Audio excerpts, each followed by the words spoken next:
dance, next, dance. Hmm. Kang Hari, sebenarnya kan kita bicara soal nurani ya. Ya. Nurani itu apa sih nurani itu? Nah, filosofi nurani itu sebenarnya kan lebih pada kesadaran absolut terhadap nilai-nilai kebenaran, nilai-nilai kebaikan, nilai-nilai keadilan, dan nilai-nilai tanggung jawab. Nah, ini menurut saya jauh lebih penting daripada sekedar kecerdasan kognitif maupun kecerdasan yang lainnya. Nah, sedangkan penanaman nilai-nilai kebenaran itu tidak bisa didapat begitu saja oleh anak. Karena untuk tahu benar salah, mesti harus ada proses pembelajaran atau proses pendidikan. Makanya menurut saya sejak sebelum anak itu ada dalam bentuk janin, orang tuanya sudah punya perencanaan untuk membangun nilai-nilai itu. Benar dalam mempersiapkan generasi ke depan dalam proses pre-marital education misalnya. Jadi seorang anak itu kan dibangun karakternya tidak begitu saja ketika dia dewasa, tapi kan proses yang panjang. Di banyak kaidah keagamaan, misalnya Nabi Muhammad sendiri mengajarkan supaya kita hati-hati dalam memilih benih dan lahan. Kalau memilih jodoh itu kan ada 4 pilihan itu, dan setiap kita akan sampai pada akan mendapatkan apa yang kita pilih gitu ya kan, harta, kemudian cantikan, keturunan, dan misalnya agamanya, dan agamanya misalnya dianjurkan seperti itu. Itu kan pemilihan lahan dan benih, termasuk pemilihan kualitas kepribadian, kualitas kesehatannya, kualitas itu kan pilihan, Mas. Nah, itulah sebenarnya benarnya harusnya dimulai sebelum menikah atau disebut sebagai pre-marital education itu. Karena memang belakangan angka perceraian itu tinggi kan. Itu berarti sebenarnya bahwa dalam pemilihan menikah itu lebih banyak tidak atas pertimbangan-pertimbangan yang benar. Pertimbangannya pada pertimbangan sensasi indrawi ya, atau mungkin persepsi indrawi. Pokoknya cantik, pokoknya ayu, sikat, bablas gitu ya kan. 14 belum sampai 2 tahun bubar gitu ya. 12 juga gitu. Babras kemarin ya kan. Itu kalau nyungsep kan babras. Semuanya babras siapa anaknya, Mas? Babras pakai banget, anaknya bingung ikut siapa gitu ya kan. Ujung-ujungnya ya anaknya menjadi anak yang tidak artinya tidak mempunyai identitas biologis dalam artian pengakuan dari kedua orang tuanya sibuk misalnya menikah sendiri misalnya.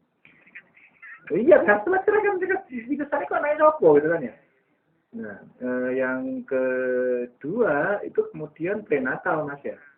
Pada saat proses istri, bahkan proses sebelum pertemuan sel ayah dan sel ibu pun itu kan dianjurkan kita untuk menggunakan cara-cara yang benar gitu. Didominasi didominasi kesadaran akan berketuhanan atau nafsu gitu.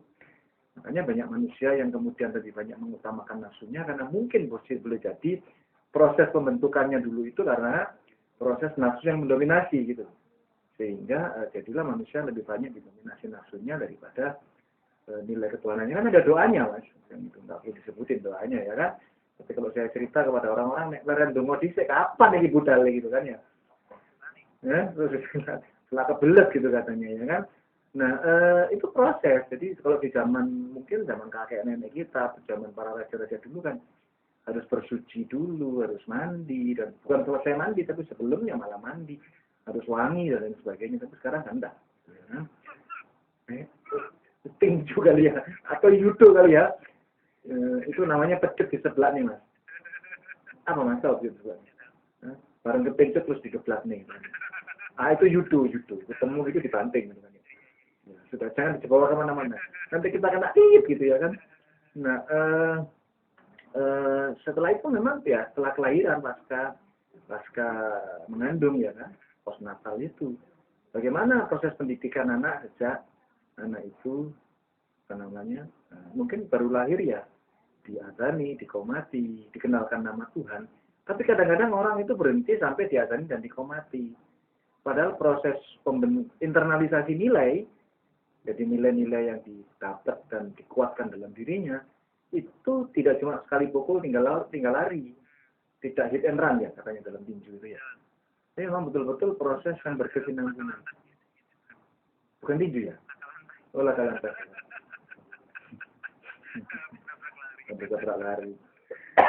Nah, apa namanya? Tapi proses berkesinambungan. Jadi bagaimana mungkin nutrisinya? Belakangan nutrisi kan cuma untuk supaya anak itu sehat, cerdas kan mas. Jadi masuk pada 4 sehat 5 sempurna itu. Tapi lupa yang halal dan thayyib. Halal itu jelas sumbernya, thayyib itu baik dalam penggunaannya. Kayaknya ini yang diabaikan gitu. Pokoknya sementing anakku sehat, tapi susunya susu dari uang yang nggak benar misalnya. Nah kalau darah itu dari uang yang nggak benar kan terkandung karakter yang nggak bagus juga. Sampai ke otak anak-anak kita jadi perilaku tidak bagus. Jadi harusnya berkesinambungan setelah proses 0 sampai mungkin 1 tahun. Berikutnya baru proses pembiasaan. Ini perlu diperhatikan para orang tua. Seringkali orang tua lupa dalam menanamkan nilai nurani. Sehingga ketika anak itu mungkin sudah mulai berinteraksi dengan kita, berperilaku tidak benar itu, ya jangan salahkan anaknya. Pertanyaannya kan sederhana. Terus bawa ajari benar apa urung gitu. Kalau belum gimana anak tahu kan gitu. Di sekolah pun juga sama. Kalau anak sejak 0 sampai 7 tahun misalnya masuk di kelas SD, anak itu banyak mengumpat, banyak menghardik, banyak melecehkan, banyak berteriak, dan lain sebagainya. Bisa jadi dia memang belajar dari orang tuanya. Dan itu berat bagi guru untuk mengembalikan mereka dalam karakter yang benar. Kalau anak itu sudah tumbuh sejak kecil oleh pola asuh yang tidak benar, kemudian masuk di lingkungan yang membuat dia, anak-anak itu kan good imitator, mas, peniru-peniru yang baik ya.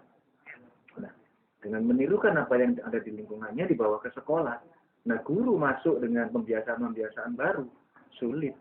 Bisa jadi anak mengumpat itu bukan lantaran tahu bahwa itu mengumpat, tapi karena itu kebiasaan. Sehingga guru bisa jadi kaget. Kok ada ini misuh gitu ya. Padahal memang kebiasaan dia memang misuh, mengumpat. Nah, ini mesti harus ada, ya bagi sekolah mungkin bagi guru, peran pola asuh yang disebut parenting itu, guru mesti ngerti betul latar belakang anak ini mengapa dia menjadi mudah, misalnya emosinya tidak terkendali, mudah mengumpat, misalnya mudah gampang agresif, ya mesti dicari latar belakangnya, jangan keburu dihukum, karena bisa jadi anak itu memang sudah kebiasaannya begitu, masuk kepada kebiasaan baru dengan norma-norma yang ketat di dalam sekolah, ya tentu saja penyesuaiannya berat. Ini butuh, parenting bagi guru menurut saya butuh supaya dia bisa anak bisa kita kenali latar belakangnya, kita temukan solusinya.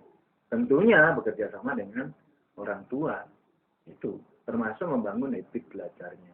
Jadi benar itu bisa benar menurut siapa saja, tapi yang disebut benar adalah benar yang berkaitan dengan norma-norma universal, nilai-nilai universal, dan benar dalam norma-norma yang diterima akal. Misalnya jujur itu benar. Dari sisi akal, dari sisi mana? Dari sisi akal, dari sisi universal kan benar. Termasuk jujur untuk mengatakan putra jenengan tidak layak untuk naik ke kelas berikutnya. Dan orang tua harus jujur bahwa memang dia tidak pantas untuk tidak naik misalnya. Atau putra panjenengan tidak mampu di bidang matematika dan dia mampu. Harus secara jujur orang tua mau menerima itu. Itu kan nilai-nilai benar. Jadi bukan nilai yang dimarkup atau yang disebut dengan ngaji. Itu mas. Ngaji tau mas? Ngarang biji. Ngaji itu nggak boleh, jadi haram kalau ngarang biji. Apa mana ngarang ngongko kayak SPC gitu kan ya? Ngangko itu ya kan, itu juga nggak boleh, itu ya kan. Jadi ini kalau ini dimulai dari generasi sekarang 25 tahun mendatang, ya akan menjadi pemimpin-pemimpin yang luar biasa. Paling tidak dia bisa melihat dengan mata yang benar, dengan isi kepala yang benar, bahwa hutan kita semua telah gundul gitu. Apa penyebabnya? Bahwa kekayaan kita telah habis dan kita tidak dapat apa-apa karena persentase untuk bagi hasil minyak misalnya lebih banyak yang ngeruk dari asing, kita dapat sedikit misalnya. Kalau sudah tahu benar begitu ya jangan diperpanjang kan gitu. Baik. Nah itu tadi tentang nurani jabarannya. Nurani masih ketemu benar ini. Masih ketemu benar. Nanti kita lihat nurani dalam konteks yang lain. Tapi memang itulah cara edukasi kalau kita bicara tentang nurani, kita harus bisa mengenali apa yang ada dalam